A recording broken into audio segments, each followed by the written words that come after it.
Hello everyone, and welcome back to DMG.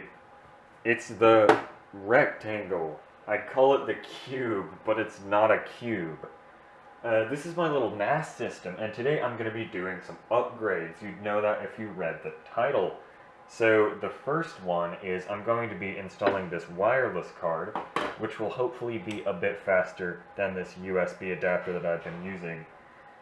This is the TX-AR9WS. It's PCI, which is what this motherboard has, and it is 802.11 in, which the school Wi-Fi is. So that's going to go in our PCI slot. It came with some massive antennas, so hopefully it's going to perform pretty well for the wireless stuff that I do on here. And second, I'm actually going to be upgrading the hard drive. So currently I have 4 drives in here, the 320 gig boot and the 2 terabyte main storage. Those aren't changing. But I have a 1 terabyte backup drive and a 750 gigabyte backup drive that has a backup of my workstation. I was going to consolidate the 750 gig and 1 terabyte drive into a 4 terabyte drive that has a backup of the main file drive and my workstation over the network. Right now I'm just going to focus on the network adapter. If you haven't seen the original video where I built this, I highly recommend watching it. It's called like my first ITX build or something like that. Or SFF? No, this is ITX. So yeah, I love this case. It's very simple to take apart. I have since upgraded the PSU to a Thermaltake Smart 430, which is a lot less likely to explode than the 17-year-old Powerman unit that I was using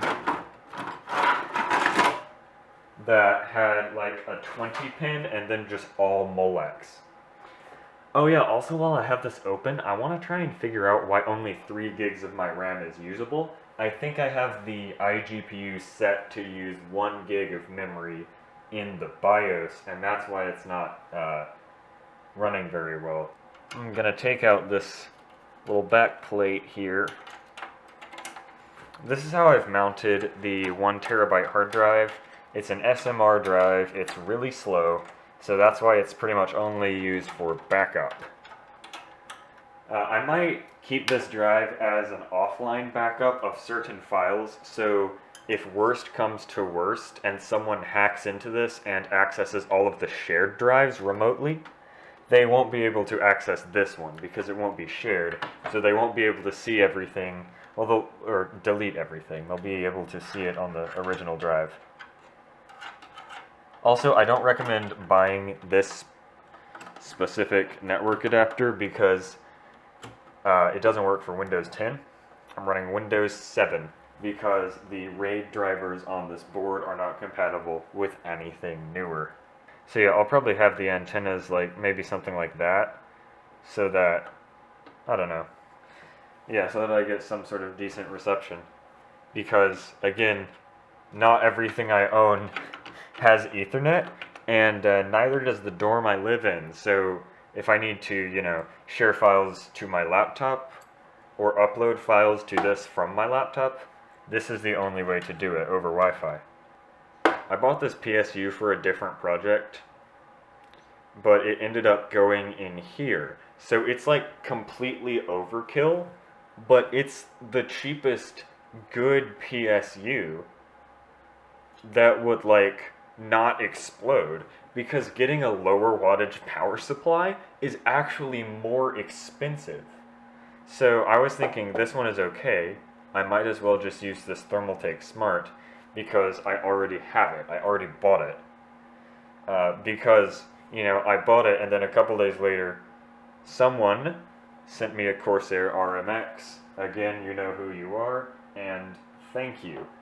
This network card worked, and it's about 50% faster than the little USB adapter I was using because of these huge antennae.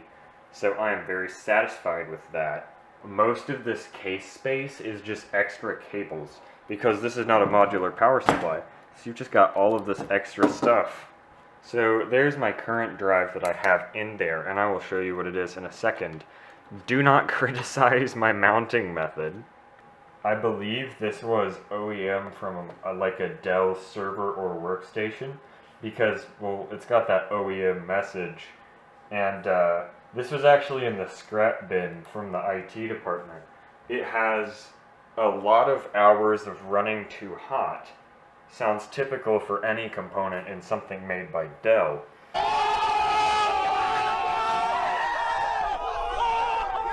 And it's got a lot of bad sectors, a lot of ECC recovered. It's kind of time for it to die as like a 24/7 drive. It's really loud, and it makes some concerning sounds when loading and unloading. I think it has 5 platters just from the sheer weight of this thing.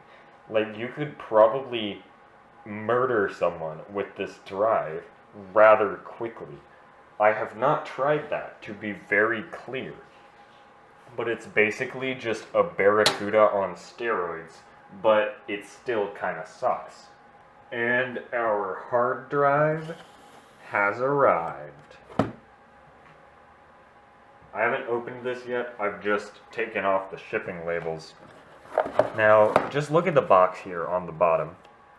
It says 0 bad sectors, 100% health, a state-of-the-art test, aka they opened hardware info and checked for those things. You've got a label saying if the box has been previously opened, you know, contact them. The usual stuff. Sold by MDD, resold, I should say. This is a Hitachi Ultrastar, 4 terabyte, with a 5-year warranty from the reseller for just $54, including tax and shipping, which is an absolutely fantastic deal. I got this on Amazon. I highly recommend you check out MDD for some, you know, used recertified hard drives, because legitimately they do a good job of it. So let's open it. Also, I'm pretty sure this is a WD box. Like when I bought a WD Blue a few months ago, it came in this literal exact same box. Like, said the same thing about the cardboard, how it was made on the side. Yes, here you go, a 5-year warranty card, which is good. And yeah, WD actually uses these same things. This one looks a little squished. I think it'll be fine. Oh, and there's a guide of how to install it, which I will not be needing, but it's very cool that they provide that for, you know, first-time installers of a hard drive. Alright, here we go. Yeah, this is exactly how WD packages their drives. So if, like, a major company sells them like this,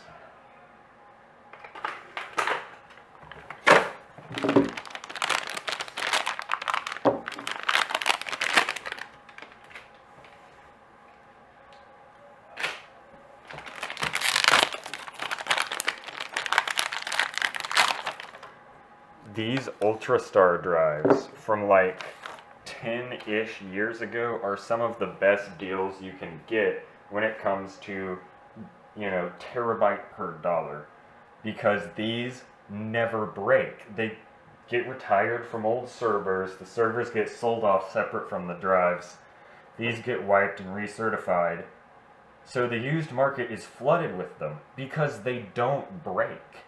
So there are just so many of them for rather cheap. And again, they're quite good. They are very loud, I will warn you. They're very heavy because they have 5 platters, and they have 5 platters because they are CMR. Good luck getting a 4 terabyte CMR drive for under like $200 brand new. So yeah, these drives are absolutely stellar. This particular series was sold in, I think, 2, 3, and 4 terabytes. Anyway, enough hard drive rambling, let's get it installed. Now this drive right here is actually, I think I can hold it up, yeah. It's an HP OEM version of this exact same drive, but the 2 terabyte version. And that's the main storage drive. I gotta say, this drive does not look like it's seen much use. Like it's a tiny bit scratched up, but wow. Doesn't look like this one has a date on it, but I should be able to check that in Smart. I'm gonna check that real quick. I put it in my caddy and I'm turning it on.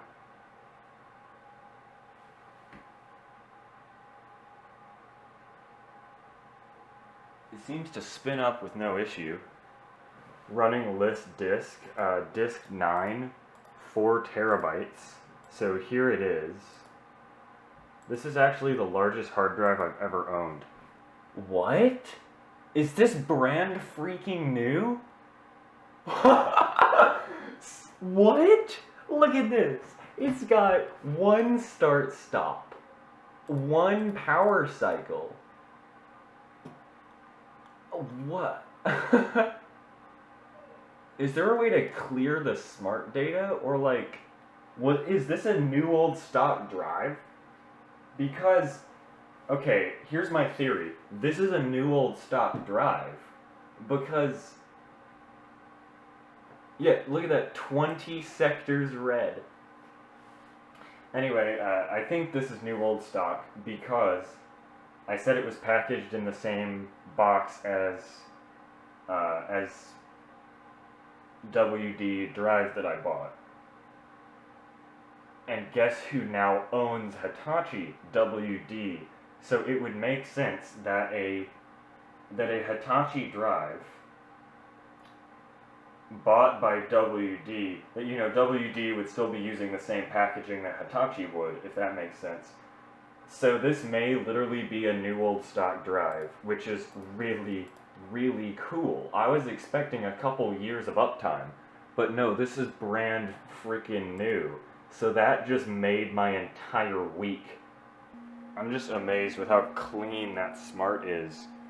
I almost feel bad about putting it in this improvised NAS here because it's such a perfect drive. Damn. Like, I cannot get over the fact that I bought a used drive but got new old stock. Or, like, if there's a way to clear smart data, maybe they did that. Oh, that looks good. Why do I care how it looks? It's living in a tiny box for the rest of its, like, 80 years of life because it's a Hitachi drive and it will never break.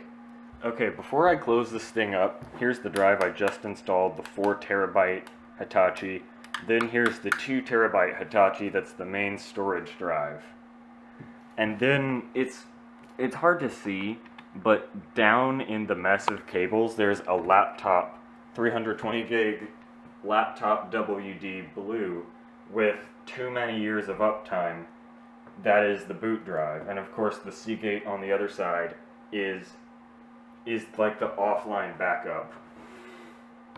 Well, that completes today's NAS upgrade. Thank you everyone for watching. And do consider subscribing if you enjoyed the video or it helped out in any way. But yeah, that's it for this vid. Thanks everyone for watching, and see you next time.